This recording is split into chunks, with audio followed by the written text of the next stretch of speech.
রাঙামাটিতে পাহাড় ধসের ঘটনায় উদ্ধার অভিযান সমাপ্ত ঘোষণা, আরও দুজনের লাশ উদ্ধার। ধসের শঙ্কায় খাগড়াছড়িতে সরিয়ে নেওয়া হচ্ছে ঝুঁকিপূর্ণ বসবাসকারীদের। সুইডেনের ব্যবসায়ীদের বাংলাদেশে বিনিয়োগের আহ্বান প্রধানমন্ত্রী শেখ হাসিনার, সব ধরনের নিরাপত্তা দেওয়ার আশ্বাস। শিমুলিয়া কাঁঠালবাড়ি নৌপথে ঝুঁকি নিয়ে চলাচল করছেন হাজার হাজার যাত্রী। বরাবরের মতো কর্তৃপক্ষের দায়সারা জবাব, অসহায়ত্বের কথা জানালেন মন্ত্রী। সাপ্তাহিক ছুটির দিনে জমজমাট রাজধানীর ঈদ বাজার, প্রতিটি শপিং মলেই উপচে পড়া ভিড়। স্বাদ আর সাধ্যের সমন্বয় করে কিনছেন পোশাক। এবং লন্ডনের গ্রেনফেল টাওয়ারে আগুনে নিহতের সংখ্যা 100 ছাড়িয়ে যাওয়ার আশঙ্কা, নিখোঁজদের কেউ বেঁচে নেই বলে ধারণা।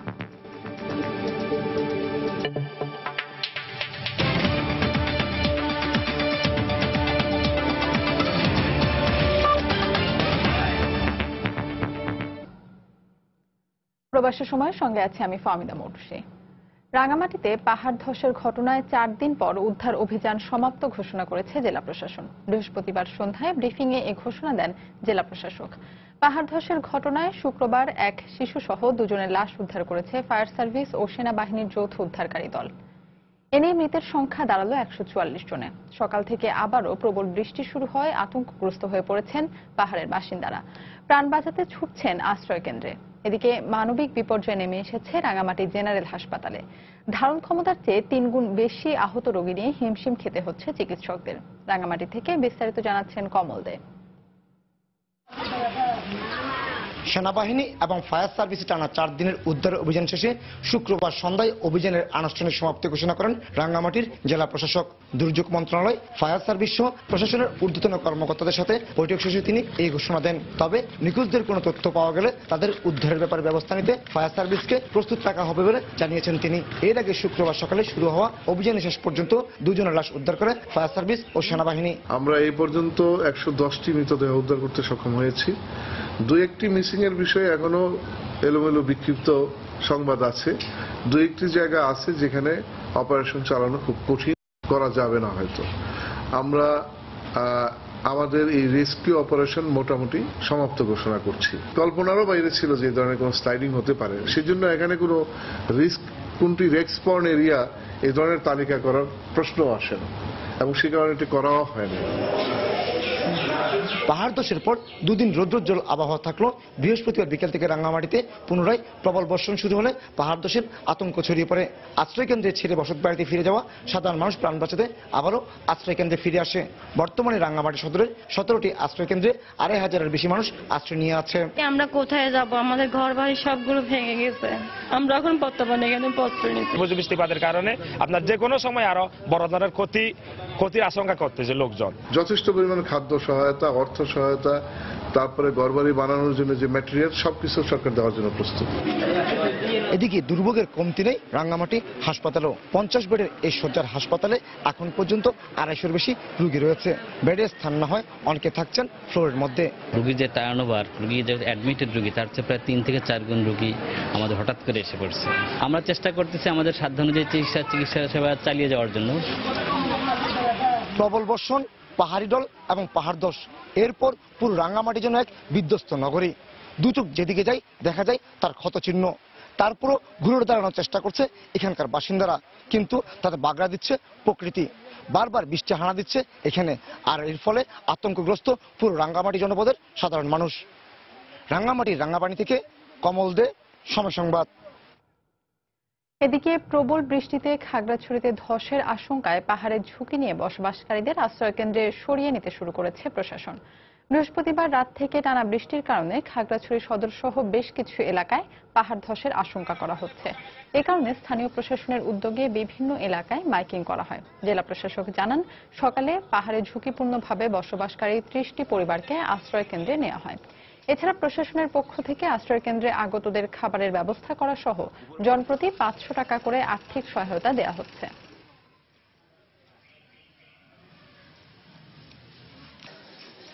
আশ্রয়স্থলে নিয়ে যাচ্ছি আমাদের গাড়ি দিয়ে, আমাদের লোকজন দিয়া। আর যারা যারা এখনো ঝুঁকিতে আছে তাদেরকে বারবার অনুরোধ জানাচ্ছি তারা যাতে করে ঝুঁকিপূর্ণ জায়গা থেকে যারা সরে যায়। ল্যান্ডস্লাইডের মতো কোনো ঘটনা না ঘটে, এই জন্যই ঘটনা ঘটলেও যেন আমরা যে লসটা হবে সেটা যেন মিটিগেট করতে পারি, সেই জন্য আর কি সরানো হচ্ছে। এখানে যেহেতু আগে মাত্র একজন নিহত হয়েছিল, যার জন্য লোকদের মধ্যে টেনশনটা কম, তারপর আমরা বুঝিয়ে সুঝিয়ে তাদের নিয়ে আসছি। এখানে যারা আমাদের কাছে রিস্কি মনে হচ্ছে আমরা নিয়ে আসছি, এটা সময়গতভাবে কাজটা করা হচ্ছে। সুইডিশ ব্যবসায়ীদের বাংলাদেশে বিনিয়োগের আহ্বান জানিয়েছেন প্রধানমন্ত্রী শেখ হাসিনা। দেশটিতে 3 দিনের রাষ্ট্রীয় সফরের শেষ দিনে ব্যবসায়ীদের সঙ্গে মতবিনিময়কালে এই আহ্বান জানান তিনি বলেন, ভৌগোলিক অবস্থানের কারণে বাংলাদেশ যে কোনো শিল্প স্থাপনের জন্য উপযোগী। ব্যবসা পরিচালনার জন্য সরকারের পক্ষ থেকে যাবতীয় নিরাপত্তা দেওয়ারও প্রতিশ্রুতি দেন তিনি। সুইডেন থেকে আরো জানাচ্ছেন লুৎফর রহমান বাবু। সুইডেনের 3 দিনের রাষ্ট্রীয় সফরের শেষ দিন প্রধানমন্ত্রী শেখ হাসিনা মূলত এদেশের ব্যবসায়িক প্রতিনিধি এবং বিনিয়োগকারীদের সাথে বিভিন্ন বৈঠক ও পার্শ্ব বৈঠকের মধ্য দিয়ে কাটিয়েছেন। স্থানীয় সময় সকালে সফরকালীন গ্র্যান্ড হোটেলের বৈঠক কক্ষে তিনি বৈঠকে মিলিত হন সুইডিশ রিটেলার ব্র্যান্ড H&M এর প্রধান নির্বাহী কার্ল জোহান পার্সনের সঙ্গে। একই ভেন্যুতে তিনি সাক্ষাৎ করেন সুইডিশ ইনভেস্টর নেতৃবৃন্দদের সাথে। এরপর অন্য একটি হোটেলের কনফারেন্স রুমে 2 দেশের ব্যবসায়িক সম্মেলনে যোগ দেন প্রধানমন্ত্রী। ব্যবসায়ীদের উদ্দেশ্যে দেয়া বক্তব্যে প্রধানমন্ত্রী বলেন, ভৌগোলিক অবস্থানের কারণে পুরো পৃথিবীর জন্য সম্ভাবনার নাম Bangladesh. From Bangladesh you can connect almost all over the world, and Bangladesh can be the bridge between the east and west, and also you can have your access to north and south. It's the best place. এ সময় প্রযুক্তি, জ্বালানি ও জাহাজ শিল্পে Swedish ব্যবসায়ীদের বিনিয়োগের আহ্বান জানান তিনি। Shipbuilding is another fast growing industry in Bangladesh by making world-class light to medium-sized ocean-going vessels. As we strive to achieve our goal by 2021 and 2041 and set a good start to realize SDGs, I strongly encourage you, the leaders of Swedish business and industry, to partner with us in investment, trade and innovative businesses for a shared prosperity. স্থানীয় সময় দুপুরের পর স্টকহোমের আরলান্ডা বিমানবন্দর থেকে লন্ডনের Heathrow বিমানবন্দরের উদ্দেশ্যে যাত্রা করেন প্রধানমন্ত্রী। এর আগে প্রধানমন্ত্রী শেখ হাসিনা সুইডেনের প্রধানমন্ত্রী স্টিফেন লোফভেনের সাথে বাংলাদেশের বিভিন্ন গুরুত্বপূর্ণ বিষয় নিয়ে দ্বিপাক্ষিক বৈঠকে অংশগ্রহণ করেন। দ্বিপাক্ষিক আলোচনায় বাংলাদেশের বিভিন্ন গুরুত্বপূর্ণ বিষয়গুলো স্থান পায়। বিশেষ করে জলবায়ু পরিবর্তন, জ্বালানি খাতের উন্নয়ন এবং সন্ত্রাসবাদ দমনের বিষয়টি আলোচিত হয়। এছাড়াও সুইডেন আওয়ামী লীগের উদ্যোগে আয়োজিত সংবর্ধনা সভায় যোগ দেন প্রধানমন্ত্রী শেখ হাসিনা। সরকার প্রধান হিসাবে প্রধানমন্ত্রী শেখ হাসিনার সুইডেনে এটাই প্রথম সফর। ব্যবসায়ী বিনিয়োগ বৃদ্ধি, জ্বালানি খাতের উন্নয়ন এবং সন্ত্রাস দমনে সুইডেনের প্রধানমন্ত্রীর সাথে বাংলাদেশের প্রধানমন্ত্রীর যে দ্বিপক্ষীয় বৈঠক হয়েছে সেগুলো কার্যকরের মধ্য দিয়ে সুইডেন বাংলাদেশের বন্ধুত্বপূর্ণ সম্পর্ক আরো জোরদার হবে, এটাই আশা করা হচ্ছে।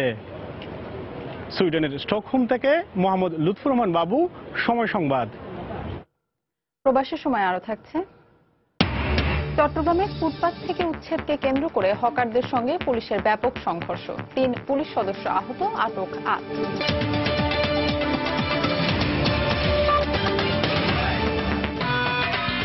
ভিগো কেবল কেসি, ঘরকে একই সাথে দিন beautiful looks and total safety. ঈদে রেলের আগাম টিকিট বিক্রির শেষ দিনেও শুক্রবার কমলাপুরে ছিল টিকিট প্রত্যাশীদের উপচে পড়া ভিড়। বৃহস্পতিবার সন্ধ্যা থেকেই ছিল দীর্ঘ অপেক্ষা। তবে টিকিট হাতে পেয়ে মুহূর্তেই সব কষ্ট ম্লান। যদিও অনেকেরই ছিল অনিয়মের নানা অভিযোগ। নিজেদের সীমাবদ্ধতা ছাপিয়ে সর্বোচ্চ পর্যায়ে যাত্রী সেবা নিশ্চিত করা হবে বলে জানিয়েছে রেল কর্তৃপক্ষ। সময় মতো টিকিট কাউন্টার খোলার সঙ্গে সঙ্গে শেষ হলো লাইনে দাঁড়ানো মানুষের অপেক্ষার পালা। এরপর টিকিট হাতে পেতেই দেখা গেল দিগ্বিজয়ের হাসি, নিমিষেই উধাও অপেক্ষার সব কষ্ট। আগামী 26শে জুন সম্ভাব্য ঈদ উল ফিতরকে সামনে রেখে শুক্রবার দেয়া হয় 25শে জুনের আগাম টিকিট। টিকিটটা কাটার মজাটা আলাদা, হাতে পাইছে মানে এখন বাড়ি যাওয়ার কনফার্ম। কালকে যে মনটা খারাপ হয়েছিল না ক্রিকেট খেলা দেখে, তার চেয়ে আজকে মনটা ভালো, টিকিট পাইছি। এত কষ্টটা ভুলে গেছে আর কি টিকিট পাওয়ার পরে। যারা টিকিট পেয়েছেন তাদের মুখে হাসি থাকলেও দীর্ঘ লাইনের শেষে দাঁড়ানোদের মধ্যে ছিল টিকিট পাওয়া না পাওয়ার শঙ্কা, ছিল বিভিন্ন অভিযোগও। সামনে আমার 350-র উপরে বা 400-র মতো আছে। এটা এই পথটা অনেক দূর, পথটা দুদিন পাড়ি দিয়ে আমরা টিকিট পাবো কিনা এখনো বলতে পারতেছি না। টিকিট পাওয়া যাইতে পারে, নাও যাইতে পারে, আমরা অপেক্ষা করতেছি টিকিটের জন্য। যদি পাই তাহলে ভালো হয়। অনলাইনে টিকিটটা ছাড়া হয় 8টা থেকে সকালে, আমি ঠিক 8টায় ট্রাই করছি, বলতেছে কোনো টিকিট নাই। তো এটা কিভাবে সম্ভব? ভাবছিলাম যে এসি গাড়িতে যাবো, এসি গাড়ির ওটা পালাম মানে হলো না আর কি, যার কারণে নন এসি নিলাম। তবে কোনো ধরনের অনিয়মকে প্রশ্রয় না দিয়ে যাত্রী সেবা দেয়া হচ্ছে বলে দাবি স্টেশন মাস্টারের। অনলাইনের টিকিট কিন্তু আমাদের 25% টিকিট অটোমেটিকলি অনলাইনে চলে যায়, যেটা আমাদের কোনো হাত থাকে না। একটা টিকিট থাকলেও আমরা কাউন্টারে আমরা দিয়ে দিই। এদিকে 22 থেকে 25 তারিখের টিকিট আগেই শেষ হয়ে যাওয়ায় ভিড় ছিল না বাসের টিকিট কাউন্টারগুলোতে। তাফসির বাবু, সময় সংবাদ, ঢাকা। লঞ্চ বা স্পিডবোটে মুন্সিগঞ্জের শিমুলিয়া থেকে মাদারীপুরের কাঁঠালবাড়ি রুটে প্রতিদিনই হাজার হাজার যাত্রী পারাপার হন প্রাণ হাতে নিয়ে। প্রতিটি লঞ্চেই থাকে অতিরিক্ত যাত্রী। স্পিডবোটগুলোতে নেই নিরাপত্তা ব্যবস্থা। তবে বরাবরের মতোই কর্তৃপক্ষ বলছে সতর্ক অবস্থানে থাকার কথা। আর এই অবস্থায় অসহায়ত্ব প্রকাশ পেয়েছে খোদ মন্ত্রীর মুখেই। রাশেদ দিমনের রিপোর্ট। 4 আগস্ট 2014 মুন্সিগঞ্জের মাওয়া কাওড়াকান্দি নৌপথে মাওয়াঘাটের কাছেই ডুবে যায় পিনাক 6। 46 জনের মৃতদেহ উদ্ধার হলেও নিখোঁজ 61 জন। ঈদের ছুটি শেষে ঢাকামুখী অতিরিক্ত যাত্রী পরিবহন আর বৈরী আবহাওয়ায় ছিল এই ট্র্যাজেডির মূল কারণ। তবে মাওয়াঘাটের লঞ্চের এমন দৃশ্য দেখলেই বোঝা যায় পিনাক থেকে তেমন কিছু শিক্ষা নেয়নি এ পথে চলাচলকারী লঞ্চ মালিক আর যাত্রীরা। এখনো এই রুটের প্রতিটি লঞ্চই যাচ্ছে অতিরিক্ত যাত্রী বোঝাই করে। তার উপর একদিকে ঈদের মৌসুম, অন্যদিকে জুনের শেষ নাগাদ উজানের ঢলে খরস্রোতা হবে পদ্মা। সরকারি নজরদারি থাকতে হবে যেন তাদেরকে একটা চাপের মধ্যে রাখে যে অতিরিক্ত যাত্রী আপনারা বহন করবেন না। ভালো একটা পদক্ষেপ না নিলে এটা নিয়ন্ত্রণ করা সম্ভব না। দ্রুত একটা পদক্ষেপ নেওয়া উচিত, এটার বড় বিপদ হয়ে যাবে নালে। এদিকে এই পথে আরেক আতঙ্কের নাম স্পিডবোট। একটু সময় বাঁচাতে ছুটে চলছে যাত্রীরা। লাইফ জ্যাকেট পরার কথা থাকলেও এসবের কোনো তোয়াক্কাই করছেন না তারা। এখন তো সময় কম হয়, এই জন্য না লাইফ জ্যাকেট দেয় না। দেখা গেছে গরমের লিগা যাত্রীরা পরে না, মাথায় দিয়ে রাখে, ওই কারণে যাত্রীরা পরে না, প্রত্যেকটা যাত্রী লাইফ দেখাইছে। যদিও বিআইডব্লিউটিএ বলছে ঈদে নিয়ন্ত্রণে থাকবে পুরো পরিস্থিতি। লঞ্চে ধারণ ক্ষমতার অতিরিক্ত যাত্রী এবং স্পিডবোটেও ধারণ ক্ষমতার অতিরিক্ত যাত্রী বহন করবে না বলে লঞ্চ মালিক এবং স্পিডবোটের সাথে সংশ্লিষ্ট যারা আছে তারা একমত পোষণ করে। আর নৌমন্ত্রী বলছেন প্রভাবশালীদের দ্বারা নিয়ন্ত্রিত হয় এদের নিয়ন্ত্রণে আনা সম্ভব হচ্ছে না। এই মাওয়া কাওড়াকান্দি বাদে আর সব জায়গায় কিন্তু আমরা এই নিয়ন্ত্রণ স্থাপন করতে পেরেছি। এই জায়গায় ওদের সংখ্যাও বেশি, প্রতিদিনই নতুন নতুন নামছে। এগুলো নিয়ন্ত্রণ করার যে আমাদের জনশক্তি, সেই জনশক্তির যথেষ্ট ঘাটতিও আছে। এক্ষেত্রে সাধারণ যাত্রীদের সচেতন হওয়ার আহ্বান জানান মন্ত্রী। রাশেদ লিমন, সময় সংবাদ, মুন্সিগঞ্জ। পার্বত্য চট্টগ্রামে পাহাড় ধসের ঘটনায় প্রধানমন্ত্রী শেখ হাসিনাকে নিয়ে বেগম জিয়ার মন্তব্য অরাজনৈতিক ও কুরুচিপূর্ণ বলে মন্তব্য করেছেন সড়ক পরিবহন ও সেতু মন্ত্রী ওবায়দুল কাদের। শুক্রবার সকালে কুমিল্লার দাউদকান্দিতে মেঘনা গোমতী সেতু টোল প্লাজায় এক অনুষ্ঠানে একথা বলেন মন্ত্রী। বেগম জিয়া যেটা বলেছেন সেটা তার শেখ হাসিনার প্রতি অন্ধ আক্রোশের কুরুচিপূর্ণ।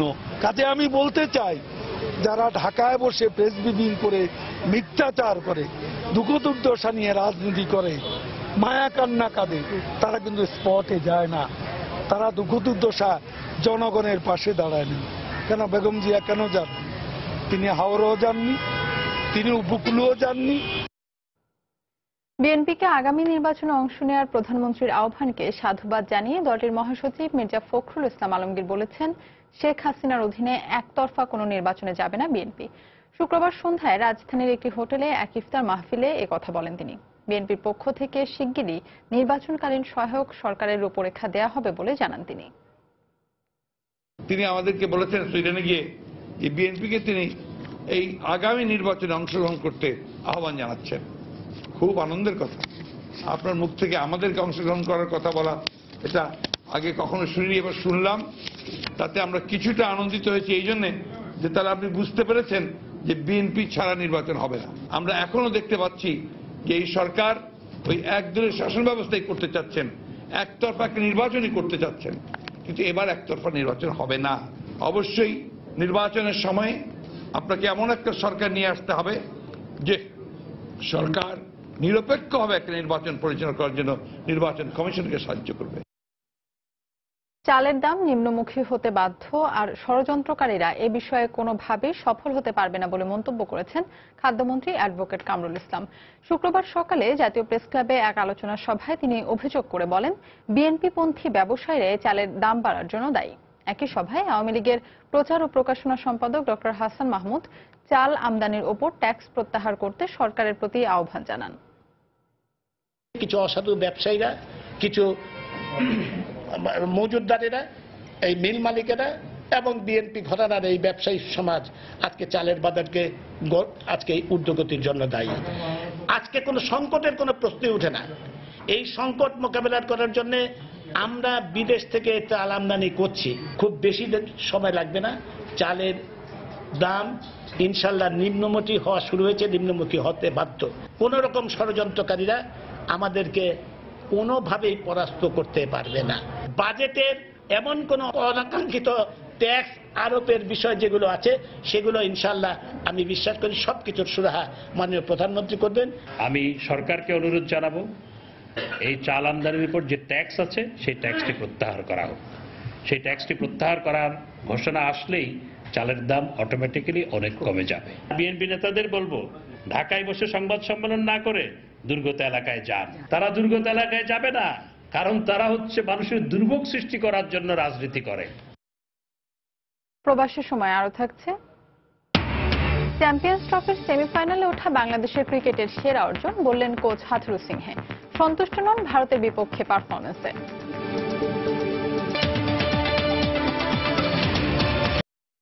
রাস্তা নির্মাণ নিয়ে বিরোধের জেরে ময়মনসিংহে দুপক্ষের সংঘর্ষে এক নারীসহ 2 জন নিহত হয়েছেন। আহত হয়েছেন আরো কমপক্ষে 12 জন। এ ঘটনায় জিজ্ঞাসাবাদের জন্য 14 জনকে আটক করেছে পুলিশ। এলাকাবাসী জানান, বাড়িতে চলাচলের রাস্তা নির্মাণ নিয়ে সদর উপজেলার চরসিরতা এলাকার দেলোয়ার ও মনু মিয়ার বিরোধ চলছিল। এর জের ধরে শুক্রবার দুপুরে দুপক্ষের লোকজনের মধ্যে সংঘর্ষ হয়। এতে মনু মিয়ার স্ত্রী সাফিয়া বেগম মারা যান। সংঘর্ষে আহতদের উদ্ধার করে ময়মনসিংহ মেডিকেল কলেজ হাসপাতালে ভর্তি করা হয়। সেখানে চিকিৎসাধীন অবস্থায় দেলোয়ার নামে আরেকজনের মৃত্যু হয়। এদিকে ঘটনার পর থেকে পরিস্থিতি নিয়ন্ত্রণে এলাকায় অতিরিক্ত পুলিশ মোতায়েন রয়েছে।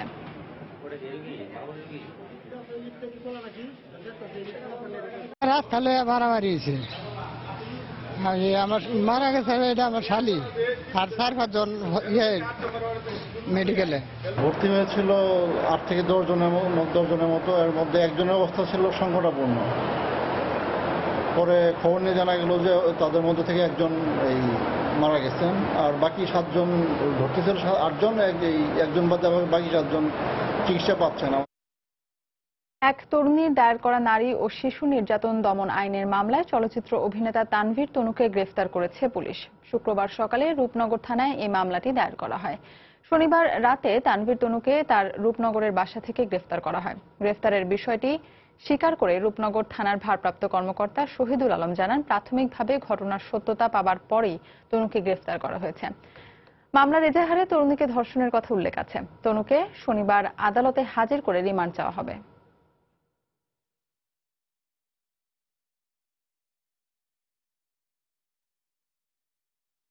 চট্টগ্রামে ফুটপাত থেকে উচ্ছেদকে কেন্দ্র করে পুলিশের সঙ্গে হকারদের ব্যাপক সংঘর্ষ হয়েছে। এতে পুলিশের 3 সদস্য আহত হয়েছেন। আটক করা হয়েছে 8 জনকে। শুক্রবার বিকেলে নগরীর নিউ মার্কেট এলাকায় এই সংঘর্ষের ঘটনা ঘটে। পুলিশ জানায়, ফুটপাত থেকে তাদের উচ্ছেদ করতে অভিযান চালানো হয়। এ সময় পুলিশের সঙ্গে হকারদের বাকবিতণ্ডা হয়। এক পর্যায়ে ধাওয়া পাল্টা ধাওয়া শুরু হয়।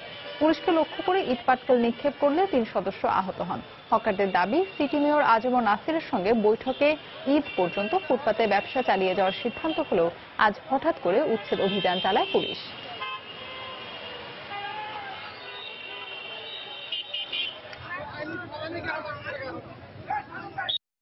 পুলিশ অতর্কিতভাবে আইয়াম দাঙ্গা সহ অতর্কিতভাবে আইয়া এনে উপরের লাইন, উপরের হকারদেরকে মায়ের দর আরম্ভ করেছে, বন্ধ করে দোকান। কোন একটা অশুভ শক্তির কারণে আমাদের হকারের 1/3 হকার উচ্ছেদ করে দিয়ে ফুটপাতে কিছুটা হকার রেখেছে। আমরা মাননীয় মেয়র মহোদয়ের কাছে, মাননীয় ডিসি সাহেবের কাছে অনুরোধ করছি, ঈদের নামাজের পরে আমরা 5টা থেকে 8টা হকার যখন হক তখন আমরা এটা মেনে নেব।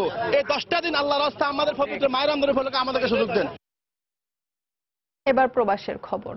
মধ্যপ্রাচ্যে চলমান কূটনৈতিক সংকটে কাতার প্রবাসীদের উপর এর ক্ষতিকর প্রভাব পড়ার আশঙ্কা নেই বলে মনে করছেন দেশটিতে বসবাসরত বাংলাদেশি প্রবাসীরা। ব্যবসা বাণিজ্য ও অন্যান্য কার্যক্রম স্বাভাবিকভাবেই চলছে বলে জানান ব্যবসায়ী ও কমিউনিটি নেতারা। একই সঙ্গে উদ্ভূত পরিস্থিতিতে গুজবে কান না দেওয়ারও পরামর্শ দিয়েছেন তারা। কাতার প্রতিনিধি আনোয়ার হোসেন মামুনের তথ্য ছবি নিয়ে ডেস্ক রিপোর্ট। সৌদি আরব ও তার মিত্রদের সঙ্গে কাতারের সৃষ্ট সংকটের প্রভাব সেখানে বসবাসরত অভিবাসীদের উপর পড়বে না বলে মনে করছেন প্রবাসী বাংলাদেশিরা। পরিস্থিতি এমন থাকলে খাদ্য সংকটের যে আশঙ্কা করা হচ্ছিল তা আর হবে না বলেও আশাবাদী তারা। চলমান অবস্থা আমাদেরকে কোনো ক্ষতি করতে পারে নাই, আমরা খুবই ভালো আছি, আগের চাইতেও এখন ইনশাল্লাহ ভালো আছি। এগুলা আপনারা করবেন না। কাতারের আমির ঘোষণা দিয়েছে যে যদি এক দুয়ার বন্ধ থাকে 1000 দুয়ার খোলা আছে।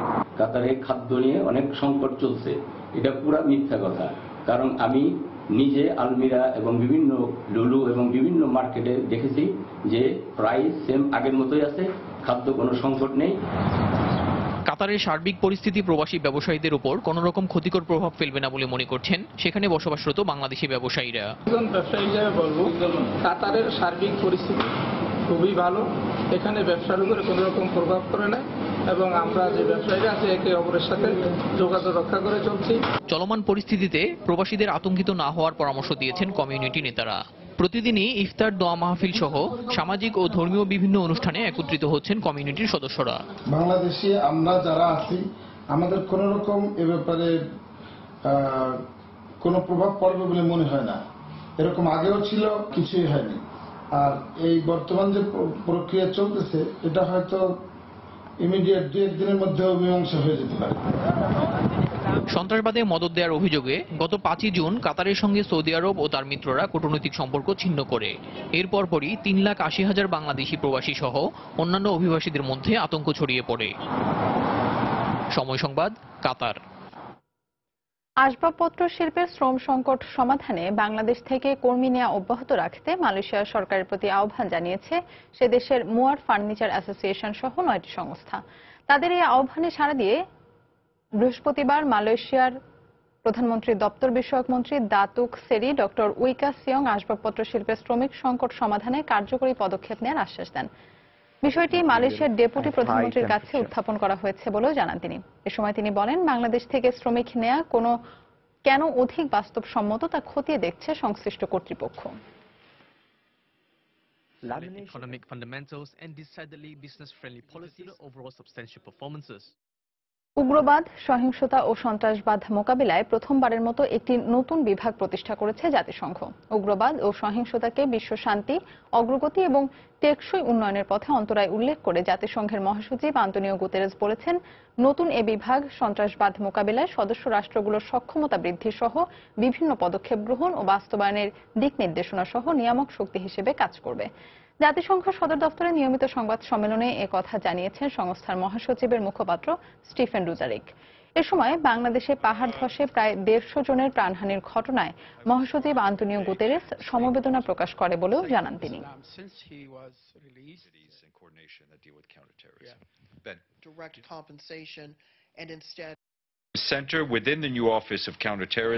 বিশ্বব্যাপী সহিংসতা ও সন্ত্রাসবাদ মোকাবিলায় জাতিসংঘ সাধারণ পরিষদে আলাদা একটি বিভাগ ও কার্যালয় প্রতিষ্ঠার প্রস্তাব করেছেন মহাসচিব আন্তোনিও গুতেরেস। তার এই প্রস্তাব পাশ হওয়ার মাধ্যমে নতুন কার্যালয়টি যাত্রা শুরু করল। বাংলাদেশে ভূমিধসে 150-র বেশি মানুষের প্রাণহানির ঘটনায় উদ্বেগ জানিয়েছেন মহাসচিব। অপরিকল্পিতভাবে গাছ কাটা ও বসতি স্থাপনই এ দুর্ঘটনার অন্যতম কারণ বলে মনে করেন তিনি। এরই মধ্যে ক্ষতিগ্রস্তদের সহায়তায় জাতিসংঘের বিভিন্ন সংস্থা ক্ষয়ক্ষতি নিরূপণে কাজ করছে। যুক্তরাজ্যের পার্লামেন্ট নির্বাচনে জয়ী হয় বঙ্গবন্ধুর নাতনি টিউলিপ সিদ্দিককে শুভেচ্ছা ও অভিনন্দন জানিয়েছে ফ্রান্স আনোয়ারুজ্জামান চৌধুরী অনলাইন সমর্থক গোষ্ঠী। বৃহস্পতিবার প্যারিসের লুবলুতে এ উপলক্ষে এক আলোচনা সভা অনুষ্ঠিত হয়। সংগঠনের সভাপতি জসিমউদ্দিন ফারুকের সভাপতিত্বে ও সদস্য সচিব মিজানুর রহমানের সঞ্চালনায় বক্তব্য দেন মুক্তিযোদ্ধা মোহাম্মদ আলী, ফ্রান্স আওয়ামী লীগ সাধারণ সম্পাদক দিলওয়ার হোসেন কয়েস, সহসভাপতি শাহজাহান মোহাম্মদ, শেখ মোহাম্মদ শাহজাহান শারু, সাইফুল ইসলাম খান, হাসান সিরাজ সহ অনেকে। বঙ্গবন্ধুর নাতনি অতিথির আসন গ্রহণ করার জন্য অনুরোধ জানাচ্ছি।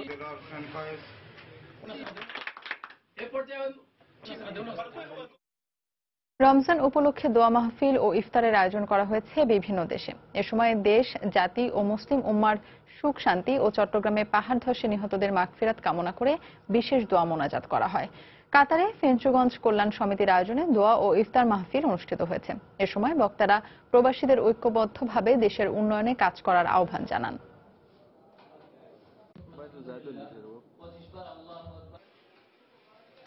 দুবাইয়ের সমিতির হাট প্রবাসী পরিষদ ইফতার মাহফিল ও সংবর্ধনা অনুষ্ঠানের আয়োজন করে। এ সময় সমাজের দরিদ্র, অসহায় ও দুর্দশাগ্রস্ত মানুষের পাশে দাঁড়ানোর জন্য সরকার ও বিত্তশালীদের প্রতি আহ্বান জানানো হয়। ম্যানেজার অ্যাসোসিয়েশন কুয়েতের উদ্যোগে অনুষ্ঠিত হয়েছে সংবর্ধনা ও দোয়া মাহফিল। এ সময় সেবামূলক কর্মকাণ্ডে অবদানের জন্য উপদেষ্টা হাবিবুর রহমান খান সহ কয়েকজনকে সংবর্ধনা দেওয়া হয়। সৌদি আরবের রিয়াদে ফরিদপুর প্রবাসী যুবলীগের উদ্যোগে ইফতার ও দোয়া মাহফিল অনুষ্ঠিত হয়েছে। শুক্রবার স্থানীয় এক রেস্তোরাঁয় এ অনুষ্ঠানের আয়োজন করা হয়।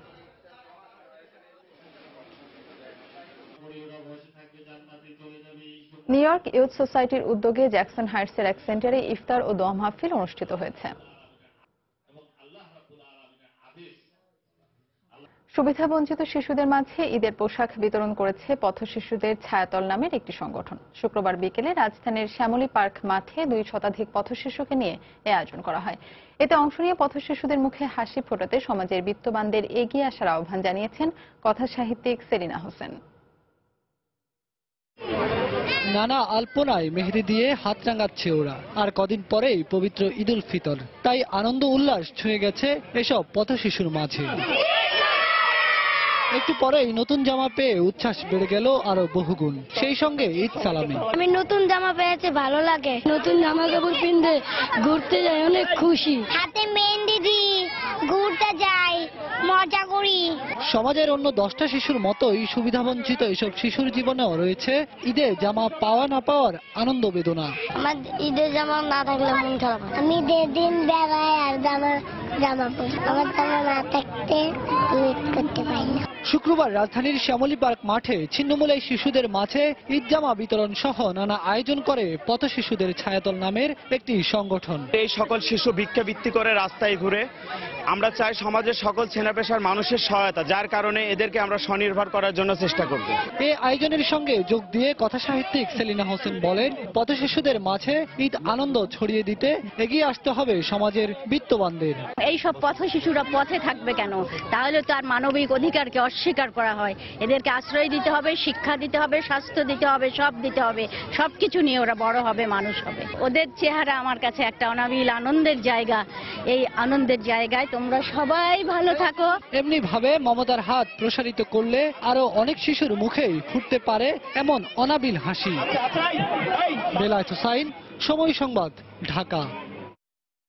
লন্ডনের 24 তলা টাওয়ারে আগুনে নিহতের সংখ্যা 100 ছাড়িয়ে যাওয়ার আশঙ্কা করা হচ্ছে। ওই ঘটনার পর এখন পর্যন্ত অনেকেই নিখোঁজ থাকায় তাদের কেউই আর বেঁচে নেই বলে ধারণা করছেন স্থানীয়রা। ভবনটিতে আগুনের ঘটনায় তদন্তের নির্দেশ দিয়েছেন ব্রিটিশ প্রধানমন্ত্রী থেরেসা মে। বিস্তারিত জানিয়েছেন লন্ডন প্রতিনিধি শোয়েব কবির। লন্ডন সময় বুধবার 12:54 ভয়াবহ অগ্নিকাণ্ডের ঘটনা ঘটে পশ্চিম লন্ডনের ল্যাঙ্কাস্টার রোডের 24 তলা বিশিষ্ট আবাসিক ভবনটিতে। এতে প্রায় 127টি ফ্ল্যাটে প্রায় 500 থেকে 600 জন লোক বসবাস করত।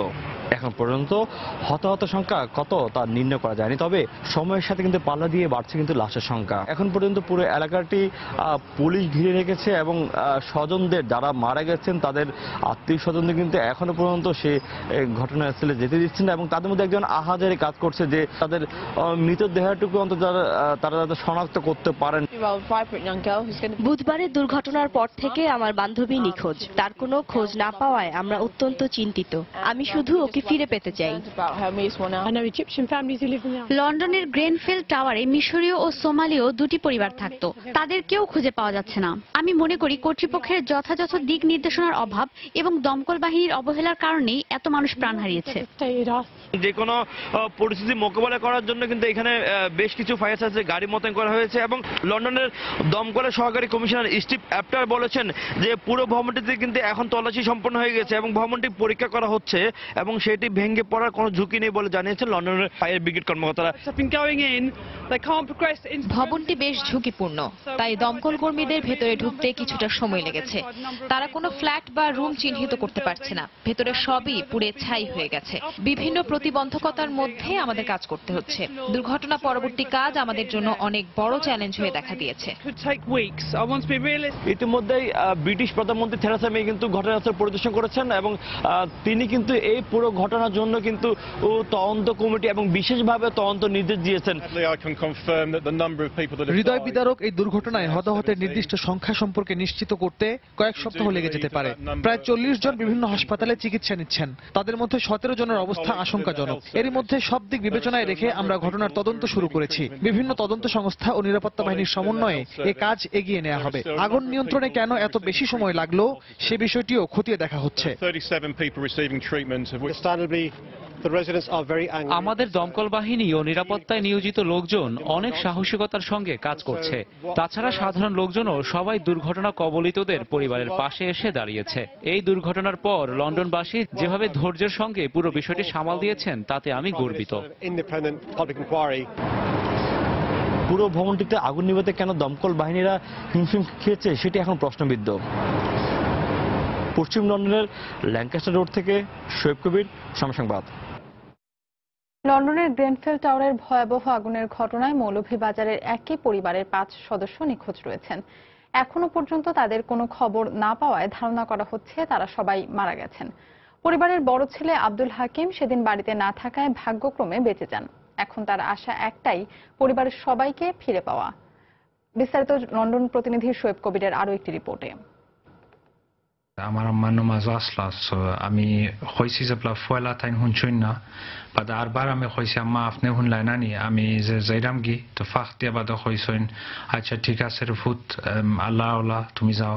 বুধবার মায়ের থেকে বিদায় নেওয়ার সময় ভাবতেও পারেননি আর কয়েক ঘন্টার মাথায় তার পুরো পরিবারের উপর নেমে আসতে যাচ্ছে ভয়াবহ দুর্যোগ। লন্ডনের গ্রিনফিল্ড টাওয়ারে অগ্নিকাণ্ডে পরিবারের 5 সদস্যের কারো খোঁজ না পেয়ে দিশেহারা হয়ে পড়েন ভাগ্যক্রমে বেঁচে ফেরা পরিবারের একমাত্র সদস্য আব্দুল হাকিম। পরিবারের কেউ আর বেঁচে নেই বলে আশঙ্কা তার। জুলাইয়ের 28 তারিখে ছোট বোন হোসনা বেগমের বিয়ের দিন নির্ধারণ করা ছিল। সব প্রস্তুতি নেওয়ার মুহূর্তে এই অনাকাঙ্ক্ষিত ঘটনায় স্তম্ভিত পুরো পরিবার। শেষমেশ আমার লগে 3টা 8 মিনিট রাইত হলো মাত হইছে যে ভাইয়া আমার মাফ করিয়া দিও, যদি কিছু ভুল করিয়া থাকি, কিছু যদি তোমার হয় তো মাফ করিয়া দিও, আমরা তো বাঁচতাম না, বিল্ডিং রাস্তা চলে যার আমরা বাড়াইতে পারতাম না। ও শেষমেশ আমার বোনের লগে ও যে মাত হয়েছিল আর এর বাদে আমার মাত হয়েছে না। মধ্যরাতে আগুন ছড়িয়ে পড়ার মুহূর্তে বাচ্চার আকুতি নিয়ে হোসনা ফোন করেছিলেন চাচাতো ভাই আব্দুর রহিমকে। রহিম সাথে সাথে ঘটনাস্থলে গিয়ে দেখতে পান ভবনটির একাংশ দাহ দাহ করে জ্বলছে। পুলিশ চতুর্দিকে ব্যারিকেড দিয়ে রাখলো, ভিতরে কোনো খবর জানাতে পারেননি। উঁচু ভবন হওয়ায় ফায়ার সার্ভিসের পক্ষেও সবাইকে বের করে আনা সম্ভব হয়নি। লাস্ট ওয়ার্ড এইগুলোই আমাকে বলছে কে ভাই সাহেব আমাদের সময় আটকে গেছে, আগুন ফ্ল্যাটের ভিতরে ঢুকে গেছে, আমরা আর বাঁচার সম্ভাবনা নাই। এর 10-15 মিনিট পরে আমি ফোন করছি, ফোনে রিং হয় কিন্তু ফোন ধরে না। এর 10 মিনিট পরে আর ফোনগুলা রিংও হয় না, এই ভয়েস মেইলে চলে যায়। এখনো হাসপাতাল ও পুলিশ স্টেশনে প্রিয়জনের সন্ধানে ছুটে বেড়াচ্ছেন পুরো পরিবার, কিন্তু এখন পর্যন্ত কারো কোনো খবর পাওয়া যায়নি। 24 তলা গ্রিনফিল্ড টাওয়ারের 17 তলায় বাস করতেন এই পরিবার। নিখোঁজরা হলেন কামরু মিয়া, রাবিয়া বেগম, হোসনা বেগম, আব্দুল হামিদ ও আব্দুল হানিফ। যারা এখন পর্যন্ত নিখোঁজ রয়েছে তাদের আত্মীয় স্বজনরা ভিড় জমাচ্ছেন এই গ্রিনফিল্ড টাওয়ারের আশেপাশের এলাকাগুলোতে। তারা এখনো আশায় বুক বেঁধে রয়েছেন যেন তাদের প্রিয় মুখটিকে আবার দেখার এবং তারা যেন ফিরে আসে। শোয়েব কবির, সময় সংবাদ, লন্ডন।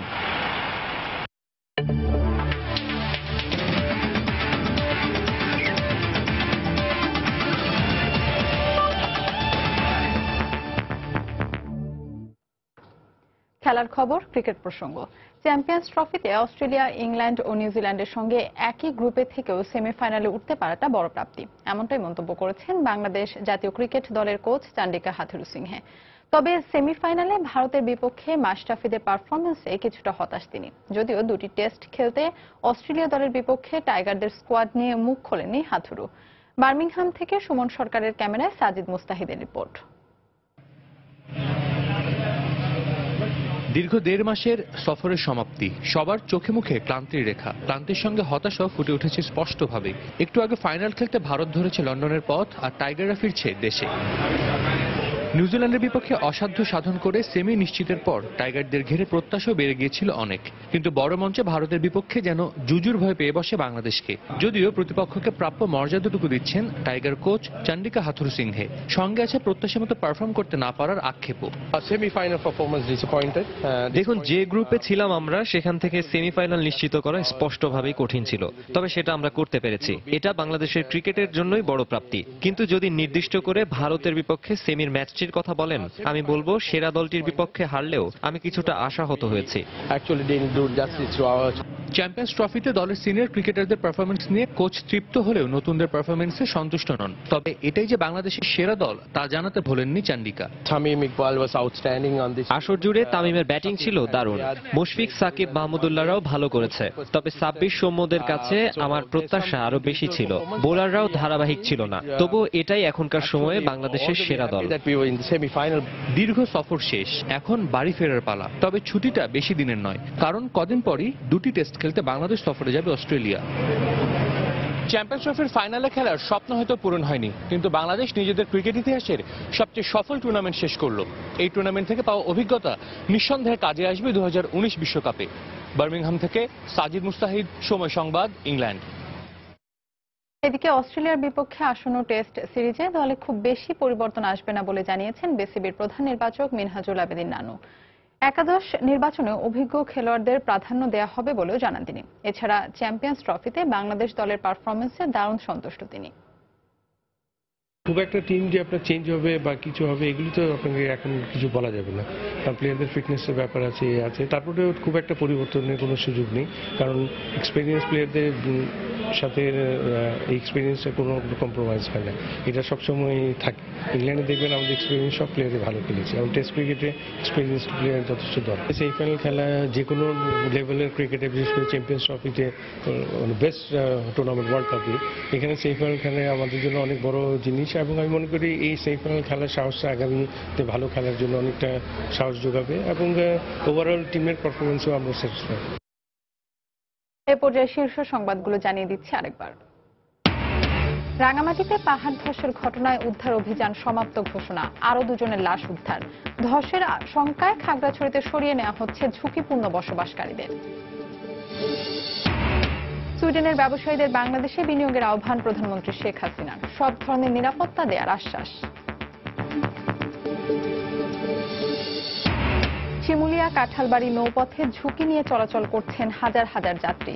বরাবরের মতো কর্তৃপক্ষের দায় সারা জবাব, অসহায়ত্বের কথা জানালেন মন্ত্রী। সাপ্তাহিক ছুটির দিনে জমজমাট রাজধানীর ঈদ বাজার, প্রতিটি শপিং মলেই উপচে পড়া ভিড়। স্বাদ আর সাধ্যের সমন্বয় করে কিনছেন পোশাক। এবং লন্ডনের গ্রেনফেল টাওয়ারে আগুনে নিহতের সংখ্যা 100 ছাড়িয়ে যাওয়ার আশঙ্কা, নিখোঁজদের কেউ বেঁচে নেই বলে ধারণা। এই ছিল প্রবাসের সময়। যে কোনো খবর পেতে ভিজিট করুন সময়নিউজ.টিভি। যে কোনো বাংলা নিউজ নম্বর থেকে সময় সংবাদের খবর, অনুষ্ঠান সূচি জানতে এবং যে কোনো তথ্য সময় সংবাদকে জানাতে ডায়াল করুন 1624 নম্বরে। এছাড়া এইমাত্র পাওয়া খবর মোবাইলে পেতে SMS করুন *BN লিখে পাঠিয়ে দিন 1624 নম্বরে। সঙ্গে থাকুন সময়।